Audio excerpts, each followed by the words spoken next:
Hi, this is Jean Gunderson, and I am preparing for a presentation the day after tomorrow. Today is February 12th, 2025. I'm very excited. I'm going to be able to go chat with some teachers in De Smet from that district and surrounding districts, and I'm very glad to be able to have the chance to learn from them. I am going to present on the science of reading, and I'm going to make sure that there's plenty of time for the teachers to share their ideas and things like that. So I also would like to hear from you, those of you who are hearing this recording. If you have anything to respond, please let me know.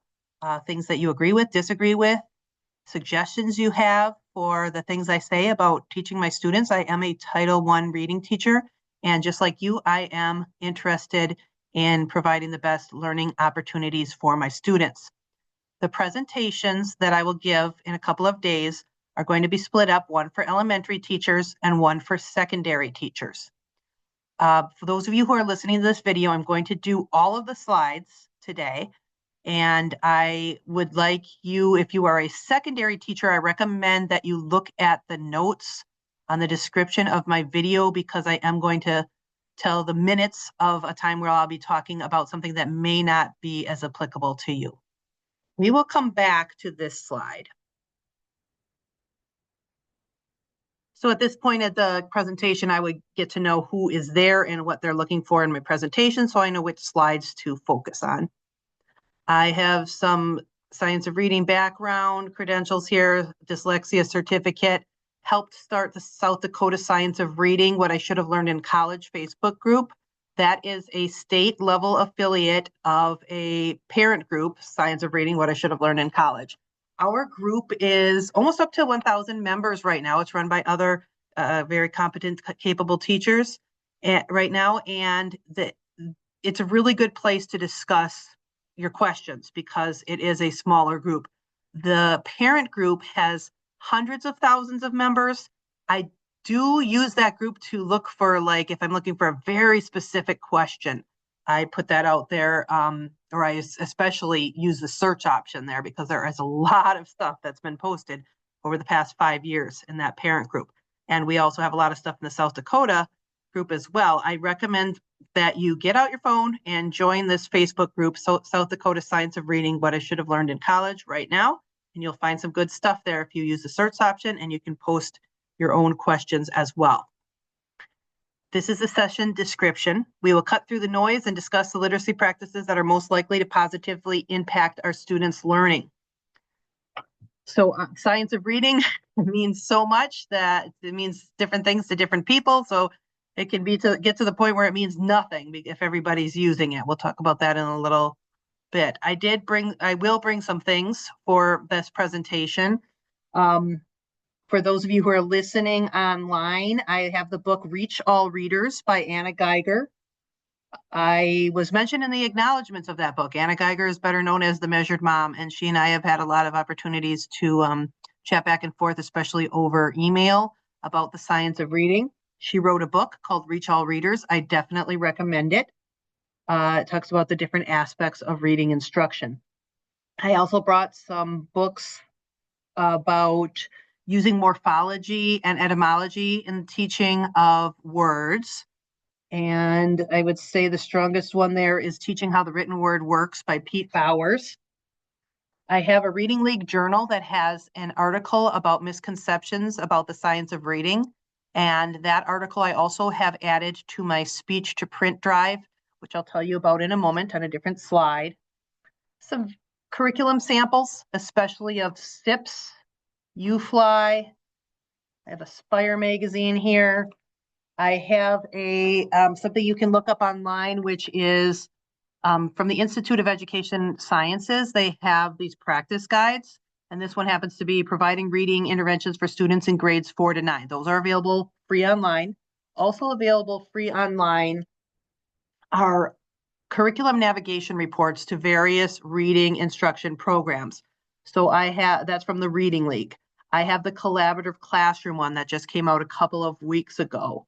And it's their report on our program. We have Tier 1 Collaborative Classroom. We have it at all tiers. So we have everything that Collaborative Classroom offers for reading. We have that.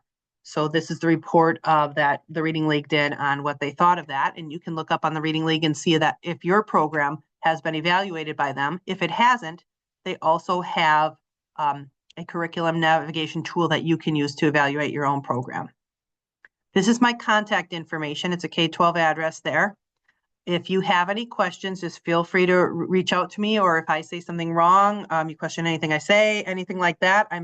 I definitely want to have the best information available about the science of reading. When we talk about the science of reading now, we really need to differentiate between what we're talking about here. We have the science of reading versus the science of teaching reading versus the science of reading movement versus science of reading legislation versus fake science of reading. And the science of reading is a body of knowledge that comes from different fields as varied as education, linguistics, now neuroscience, other fields, that tells us the information in the body of knowledge talks about how the brain learns to read. And there is some implementation science, but there's not a lot in there about exactly what we should do because of that. There's a lot more that tells us about basically how the brain learns to read than about exactly what program we should use. So that's a small body of knowledge. And Dr. Steve Dykstra, he has some videos online about that, and that we don't have a lot of hard science. We don't have a lot of what he calls bullseye science. If you think of a target, there's not a lot of things that we found that are exactly in that bullseye. So what do? We can't just sit around and only do the bullseye stuff. So that's where we get to the science of teaching reading, or our implementation science, where we're taking the information we've learned from the science and we're making decisions for our classroom. Some of that is science and some of it is art. Versus the science of reading movement, so that's our Facebook groups and things like that, versus science of reading legislation, which is a lot of states have had in these past few years, for better or for worse, and versus fake science of reading. And a lot of it is fake science of reading. This science of reading has been around for many decades and has been added to. And as far as even implementation science, there have been our folks in the dyslexia advocacy community that have been talking about this for decades. So I'm relatively new to it, but very excited to be a part of working with kids and reading. Fake science of reading is a lot of it right now. So a lot of what you're reading, this is the science of reading, that's not. This is a line, that's not. It's just not true. We just don't have the research on that. So don't be fooled by these graphics. These are excellent graphics. Scarborough's Reading Rope and Goff and Tumner's Simple View of Reading. But everybody who's trying to sell you anything has these in there now. So I was listening to a presentation from a big box company, and they were talking about all the correct things. These things, systematic, explicit instruction, and the alphabetic principle, all those things. But it was what we would call a phonics patch, which is they're going to teach phonics, and then they're going to do their own thing with their rest of the reading program, which really doesn't align to what the evidence says about how kids learn to read. By the way, why am I talking about phonics? Why are we talking about phonics all the time? Does the science of reading mean phonics? No, we talk about phonics a lot because it had been neglected in recent years in some places. Whereas everybody's always known, yes, we need to work on the language and the vocabulary and the comprehension and things like that. Some people have disagreed with using systematic explicit instruction in phonics. So that's why we bring that up a lot, that is actually necessary for kids to learn to read. So getting back to this original graphic, I'm not saying that these things are bad, but they are not the science of reading. These are things that folks are doing to implement best practices based on what the evidence says about how kids learn to read. So, for example, let's talk about heart words, where you put a heart above or below phonics patterns that the kids either haven't learned yet or that are unexpected. It's not usually how you would spell that sound. That makes sense. It makes a lot more sense than memorizing the word, but there is no research showing that heart words is any better or worse than other ways of learning high frequency words, such as what we have with SIPS, which is read, spell, read, which with now the 5th edition, which has just come out this month, is now read, spell, read, sound, read. There's just not studies on it. So it's not the science of reading. It's what people are doing based on what the science of reading says. Decodable readers, I really want that to be the science of reading. I love decodable readers. Wow, they can help kids learn to read very quickly. But it's become like advanced phonemic awareness was years ago, where they're being overused. And there really isn't a lot of research on the benefits of decodable readers versus other texts. So what do we do then if we don't have all this bullseye science? Dr. Louisa Moats says, absence of evidence is not evidence of absence. There are many instructional techniques and props employed within multifaceted programs to attain larger goals that do not and will never have scientific studies to validate them. That is because intervention research is complex and expensive, and sorting out the effect of one little variable like that is almost impossible. So we are doing tons of things during the day that are not, quote unquote, the science of reading, but they're also not against the science of reading. So we do need to be careful when we're talking in these groups and things like that. Well, you're not doing the science of reading. Well, it's not always what we think it is. I do have a lot of reference resources for you. I want to go through these so that you can kind of understand where I'm coming from. You may want to access some of these, or you may know people who want to access them. If you have any questions about anything I say, don't feel like you have to go back through all my stuff. You can just email me or put it in the comments. I'm happy to answer those. But in case you're interested, I do have this YouTube channel, Jean Gunderson. And before the videos, I do have a Google Drive separate from the YouTube channel that has a lot of information about the science of reading, including my documents from when I was a student at the University of Florida dyslexia program. And then I have videos about science of reading, parts 1 and 2. 2 is more implementation. Part 1 is more information about it. A lot of this stuff is a few years old, but it has aged pretty well. One thing I would point out is that Wilson Foundations does not seem to have as much evidence as we originally thought.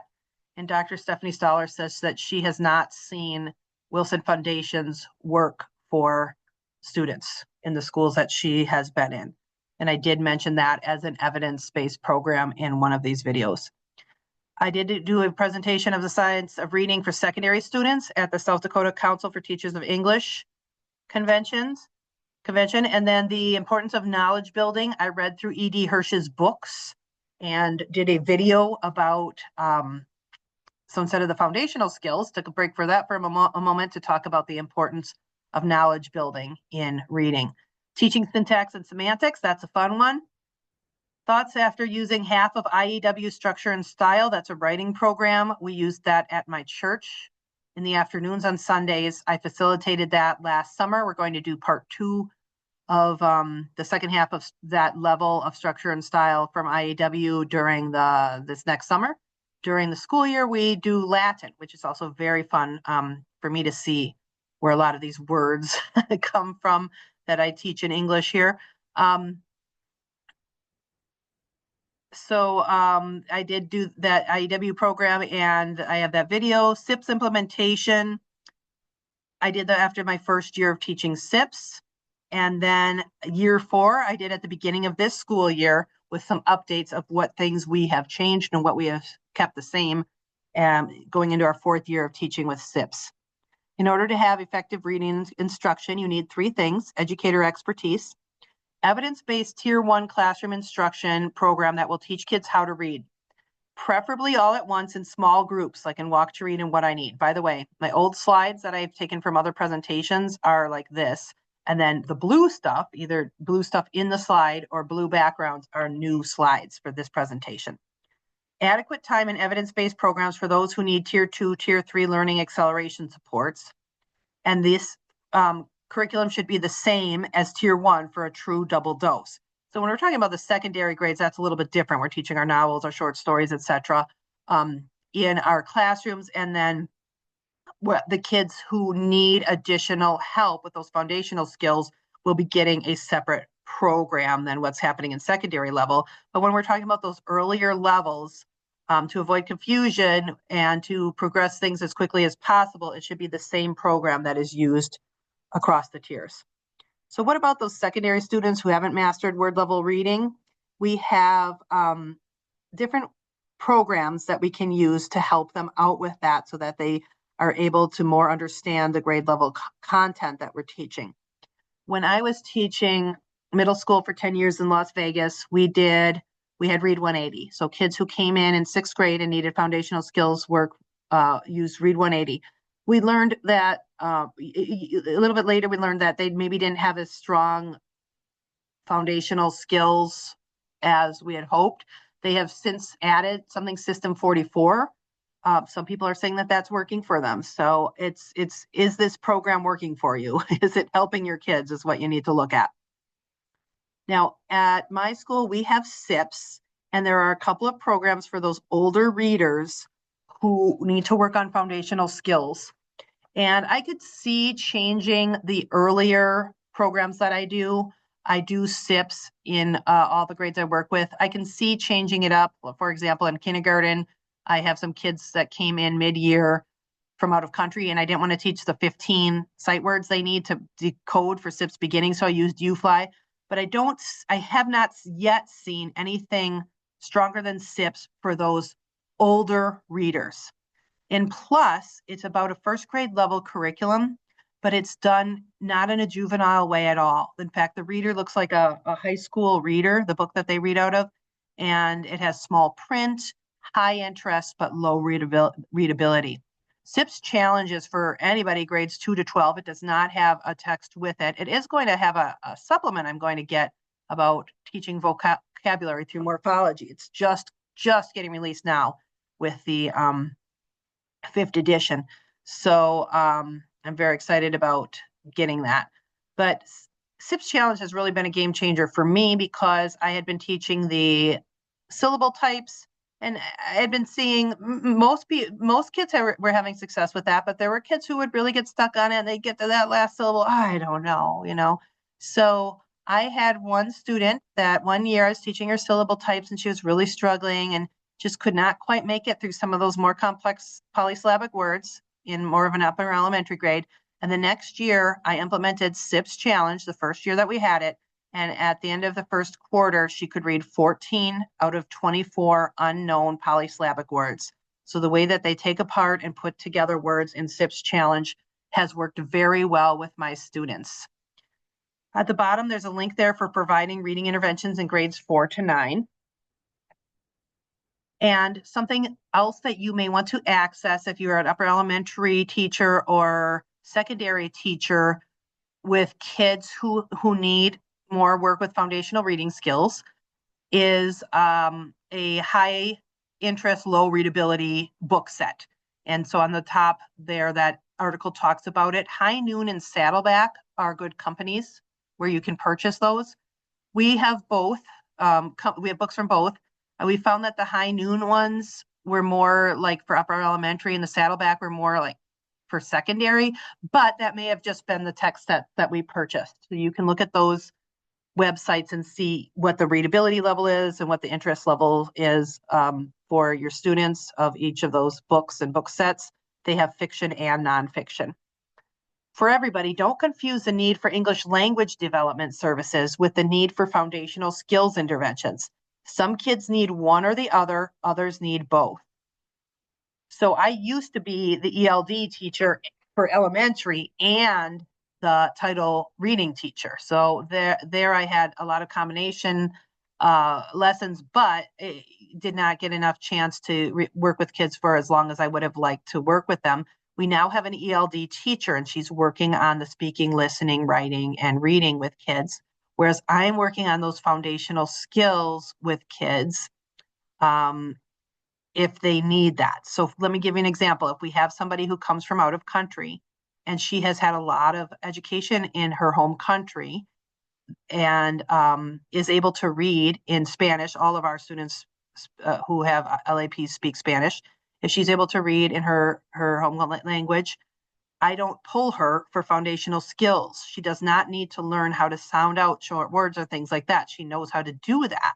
She just needs a little bit of information about the different sounds in English and Spanish, which she can get from her ELD teacher. And then she needs a lot of interactions, oral language, vocabulary, which she gets in her classroom. So I don't pull those students at all.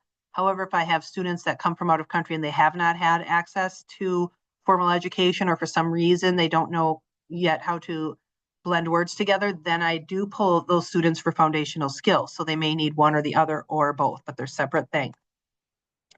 This is what I do in title reading. I do work mainly with SIPs.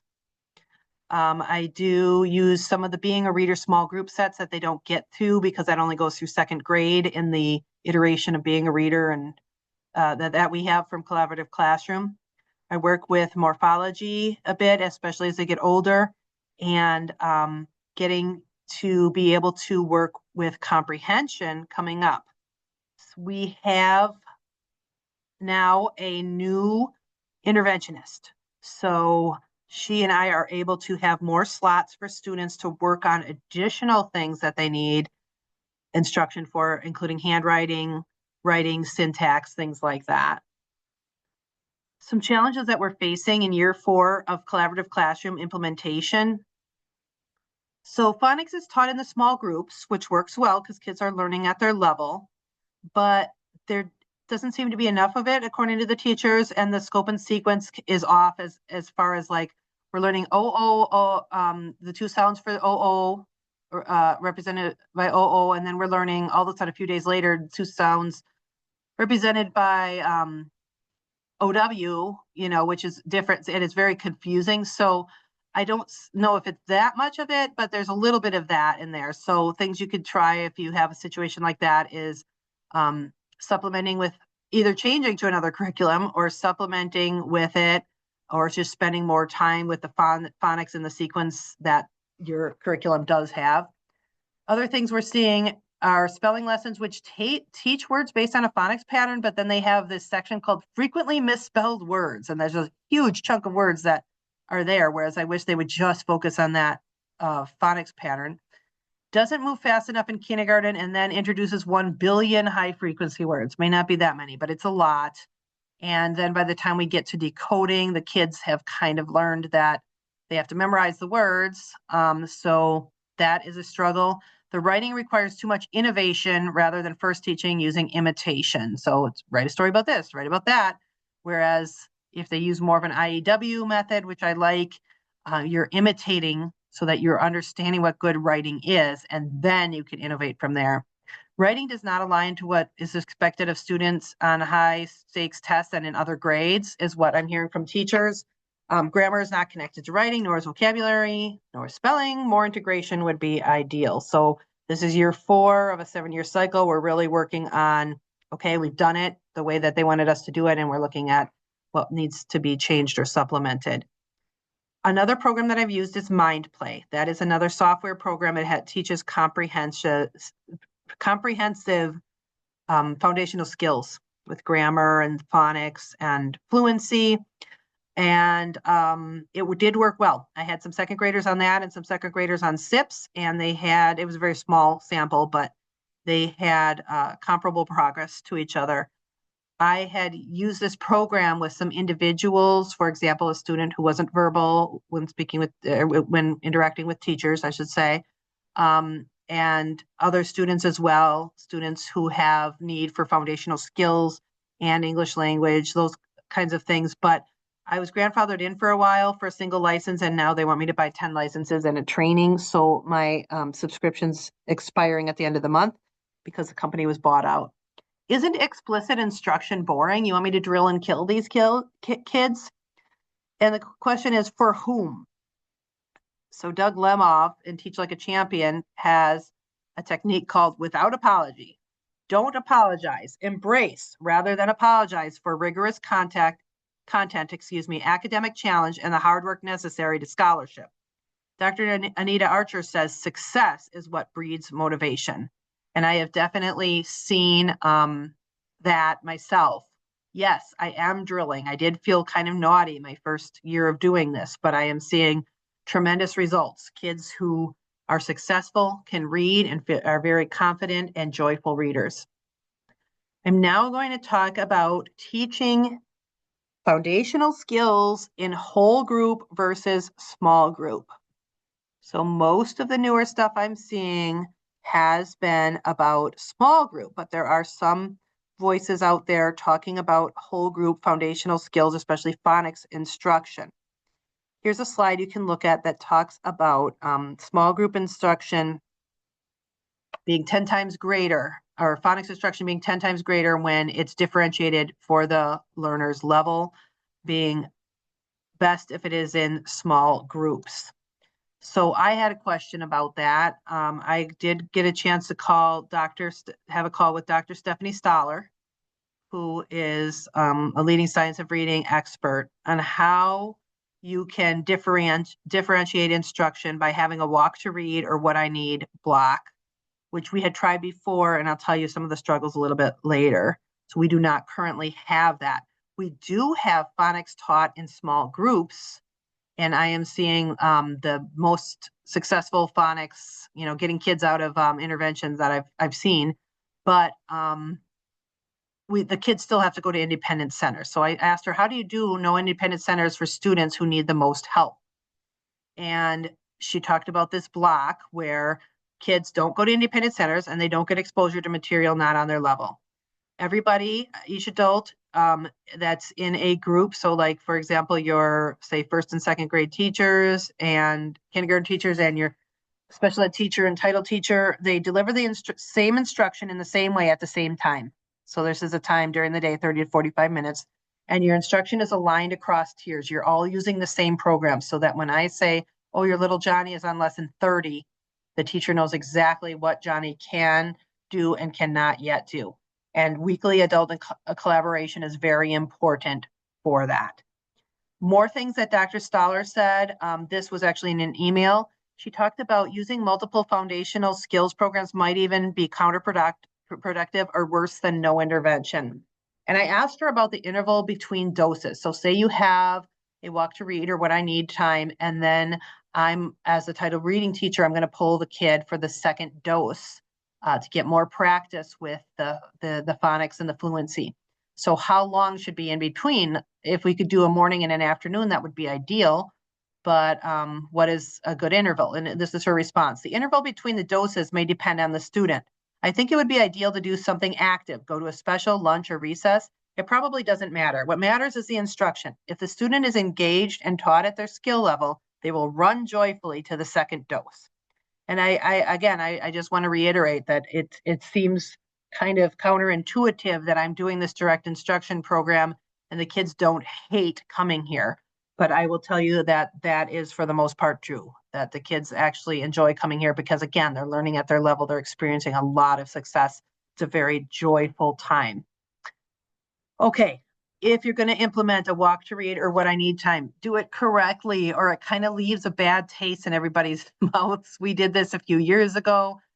It didn't work as much as we had hoped it would. We kind of talk about doing it again. It's like, it didn't work for us. Well, if you're going to do it, make sure you have correct planning and really, implement it as well as you can the first time. We tried, but I'll tell you about our fatal flaws in just a moment.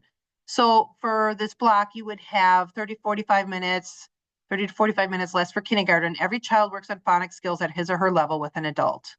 And then later or earlier or whatever, at the time that the title reading teacher or the special ed teacher has, or whoever the person is that is working with kids, paras, whatever, the kids who need it get pull-out instruction. That should say dose. Double dose using the same foundational skills program. So don't let the perfect be the enemy of the good. Don't have a lot of adults say, for a while I said, we cannot do this. It will not work. So but you can make the at level and above level groups big and keep the below level groups small with 5 or fewer students. Okay, so yes, if it's the difference between doing whole group instruction with one whole class, wouldn't it be better to have half of that class and then have the other kids going somewhere that's at their level? And of course, getting that double dose during the day if needed to get up to the level of grade level expectations. The fatal flaws that we had, boy, we worked really hard on this. We had somebody come from the state, worked with us for 5 years on foundational skills using the Teaching Reading Source Book. And we were on the right track. We were using evidence-aligned instruction, but there were a couple of fatal flaws, in my opinion. We had 4 different walk to read times during the day. So we did kindergarten, then first, then second, then third. And that left us no time to get to our other students as much instruction as they should have.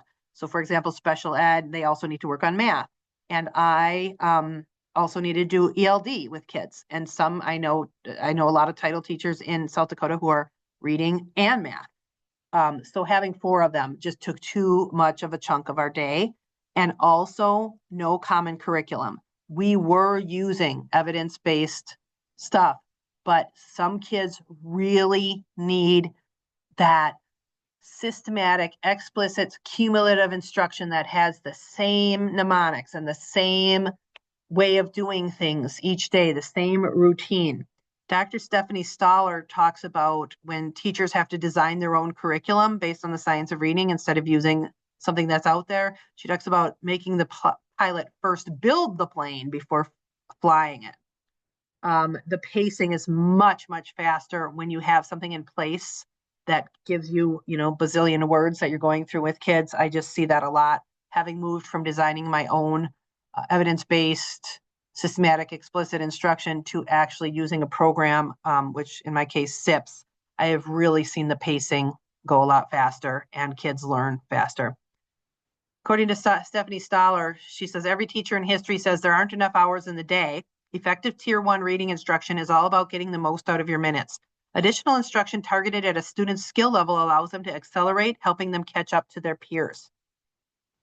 She wonders about exposure. She says, can students learn by being exposed to content in Tier 1, or are there better uses of their time? She has concerns about exposure, and there's a Facebook video there. When I think of exposure, I think of how a few years ago, I wanted to learn more about SWI and about learning, using morphology and etymology and helping kids spell and read words. So I did one of Pete Bauer's drop-in sessions, and he's one of the originators of SWI. And I listened to him talk for nearly 3 hours. And I did not know what he was talking about because I did not have enough background knowledge in this, even though I know a lot about English. So once I did some more reading, listening to webinars, scaffolded myself up, now I have a better understanding of it. But having been exposed to it for almost 3 hours, I don't remember that content now. It didn't make any sense to me. The exposure doesn't help if it's way above your level. So Dr. Stoller has this graphic about how many minutes a student is working at his or her level in different types of structures, instructional structures for foundational skills.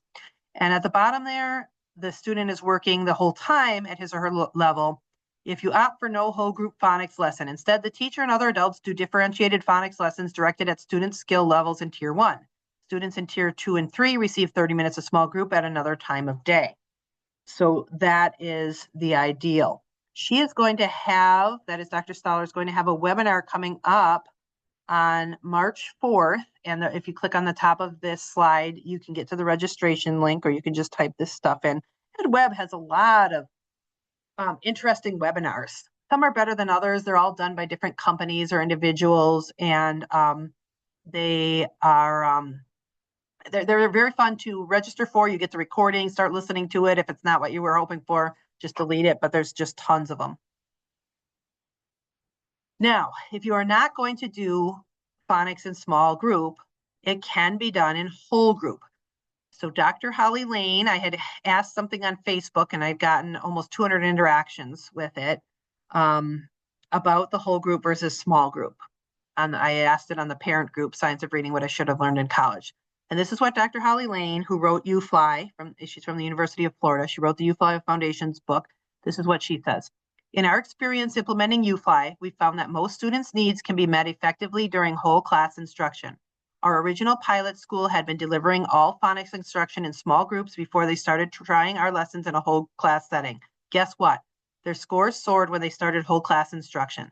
Some students will need some additional support, and this can be provided as very brief, targeted, small group mini lessons. We recommend 7 to 8 minutes. This approach does not leave struggling students on their own for long periods of time. It also doesn't place unrealistic expectations on the teacher. We've seen tremendous results using this approach. Who gets this extra support, how much support they get, and what skills are addressed are questions that are answered by frequent progress monitoring assessment. Although there may be a range of phonics skills in any given primary classroom, the range is seldom large enough to necessitate small groups as the main mode of instruction. This is especially true in K and 1. By grade 2, the variation may be broad enough to warrant more small group time. For intervention, no matter the grade, smaller groups will be essential. In summary, whole class instruction can be just as effective or more effective than small group instruction. So take all of that as you will. That's the discussion of small group versus whole group instruction for foundational skills. For a while, I wondered, are we grossly underestimating the role of morphology in all of this? I don't wonder that anymore because I have a basic grasp on this. Yes, we were underestimating it, and we need to, as teachers, really understand the structure of English. I did do book studies on speech to print and beneath the surface of words. So I've read those books each 3 times, and they're very good to read and to understand more about the structure of English. I have over here a new structured word inquiry book by Constantine and Lee. I have another book at home that is what Pete Bowers had based his book on. I forgot what it's called, Fixing Spelling or something, if you need the name of that book. Oh, Melvin Ramsden is the author. From years ago, lots of interesting stuff that I never knew, and I was an English minor. Sue Hagelin says, morphology is not an advanced topic, it's the foundation of the entire spelling system. There is always a reason why a word is spelled the way it is. Pronunciation is a moving target, but there is always a reason. English is not a crazy language for spelling when you look at the etymology and morphology of words. The next thing that I am getting into is comprehension. Of course, I was working a lot on comprehension when I taught middle school English for 10 years, but I've been kind of off of it for the last few years because I've been mainly working on foundational skills with kids. So making sure they know how to read all of the words, and then that they're fluent enough with their silent reading vocabulary and oral reading, silent reading skills and oral reading skills. So now we have a grasp on this, and we're getting kids pushed through foundational skills faster than we ever have before. So I'm in a situation where I can pull kids to work on comprehension struggles. And I'm just getting started with this, and I'm very excited that next year I will be able to have a 5th grade group that is just working on comprehension. And I have some ideas about how to teach comprehension at the word level. So using a morphology, etymology to understand the words, prefixes, suffixes, roots, those kinds of things. Then using the, or bases, we say, instead of roots, talking about the syntax of sentences. So looking at the sentence level, what is the referent for that? What is that predicate adjective? Look at that. Go to the predicate adjective to find predicate adjectives to find out more about the subject noun and that kind of thing that kids are not always getting. And then, of course, the more global comprehension of the text or text set. I'm very excited about working on this. And if you have ideas for me for working on comprehension, do let me know. Some of the kids that need comprehension assistance are the same kids that needed foundational skills, and some are not. In fact, many are not. In fact, some kids have more of a hyperlexic profile where they never needed foundational skills help. They were the fastest readers in the class, but their understanding is much lower than you would expect based on how well they can read the words. So I'd be happy to hear everybody's ideas about teaching comprehension. Now, prove me wrong.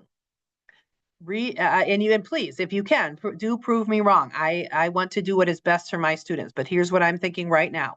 Reading Plus is the best way to improve silent reading fluency. Reading Plus is a software program. I'm not huge on a lot of technology programs, but this one works very well. It trains the eye to read efficiently. Also works on vocabulary. And it does have comprehension questions, but it doesn't explicitly teach comprehension. With kids who need some fluency work, I've seen really good results with Reading Plus. Sometimes they need additional, more explicit vocabulary instruction, but for silent reading fluency, Reading Plus, from what I've seen, is the best way to improve that.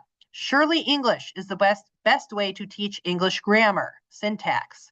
I had taught Surely English the last 2 years I was in Las Vegas in 6th grade, and just really was blown away with it. It's very strong, systematic, explicit English grammar curriculum. I have tried other things at my house with my own kids, but it seems like a lot of English grammar stuff is more practice than the explicit instruction. They ask you to find various parts of speech or whatever, as if they could be just floating around anywhere in the sentence, when in actuality, they're going to be in a specific place in the sentence. There's always a reason why a word is placed where it is. It has a job. In fact, a word is not a part of speech until it is in a sentence. And you look at the sentence syntax for that.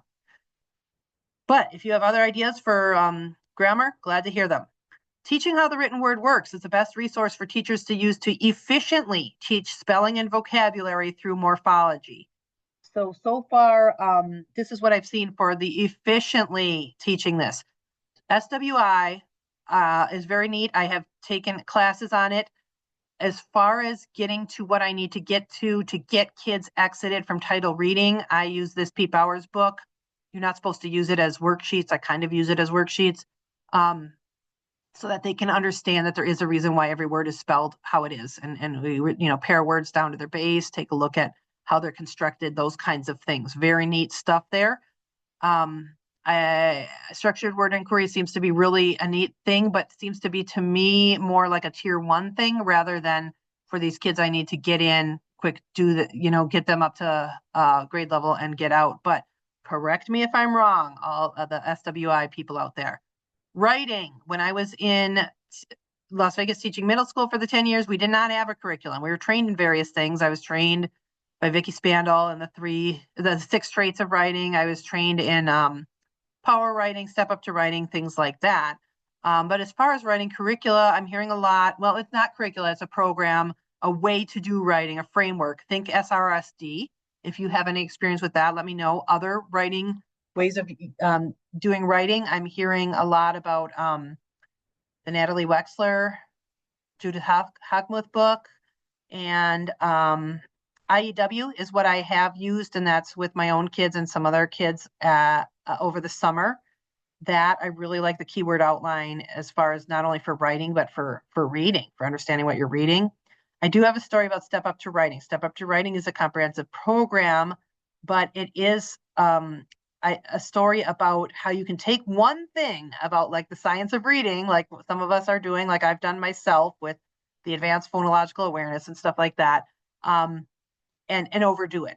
So in Las Vegas, we had 6th to 8th graders that all learned accordion paragraphs one year. And accordion paragraphs are you're writing informational text, and it goes like this: green, yellow, red, red, green. And green is your topic sentence, yellow is your detail, red is more information about that detail. So green, then a yellow, then a red about the yellow, then another yellow, then 2 reds about that yellow, and then the green again. Well, we taught these kids that, and we didn't teach them enough other stuff. And then when they went to take the 8th grade writing test, all these kids from Las Vegas wrote these accordion paragraphs. I also worked scoring the writing test for the state, as did many other teachers. And we were just groaning our way through it because you couldn't see the kid's district or name or anything when you were scoring the test.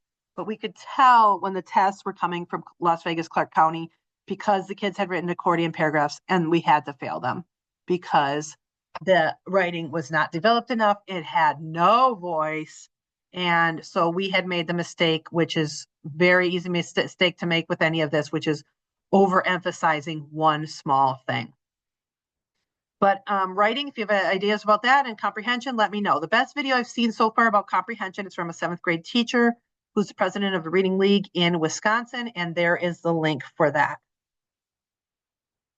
Here in South Dakota, we have various trainings. We have the AIM trainings. I took the reading and the writing for the K-5 teachers because that is where I am right now. They also have trainings for those who work with younger kids and older kids, secondary students. foundational skills training using the Teaching Reading Sourcebook. We had been through that with our coach who had come here. They have those during the summer for K-3 and then for 4 and beyond. Explicit instruction, I recommend for everybody in any class, grades K-12. It was very interesting, very well done training. They used the techniques from the explicit instruction book while they were teaching the class. So I would actually recommend going to the training over the book. The book is pretty dry, but the training was very good. I did that last summer. And then the listservs, we have, for example, the Language Arts listserv, the Title I listserv, those for who teach English as a second language. Those are all official South Dakota things that they offer. And then outside of the official stuff, we have a Facebook group, South Dakota Science of Reading. Again, I recommend that you become a member of that group. And then the South Dakota Council of Teachers of English. And these people really know their stuff, for you secondary folks out there, especially. But it could be for anybody, but they really know a lot, especially about the secondary literacy instruction. Reach All Readers, this is the book by Anna Geiger, and I recommend this book for finding out more about the science of reading. But if you're looking for something really specific, like more about higher level comprehension and things like that, go to her Measured Mom Science of Reading books site, where she just has dozens of books that she has ranked by their readability, usability, those kinds of things, and has answered people's questions about what books she recommends for people who teach certain grade levels, certain aspects of the science of reading and things like that. So that's another place where you can go to find out more about evidence-based instruction. I really do want to hear from you about things that you can tell me about how to improve my practice and other things you know about the science of reading for when I do talk to others about it. And I very much thank you for your time today. I appreciate you listening to my video or videos, and keep up the good work, teachers.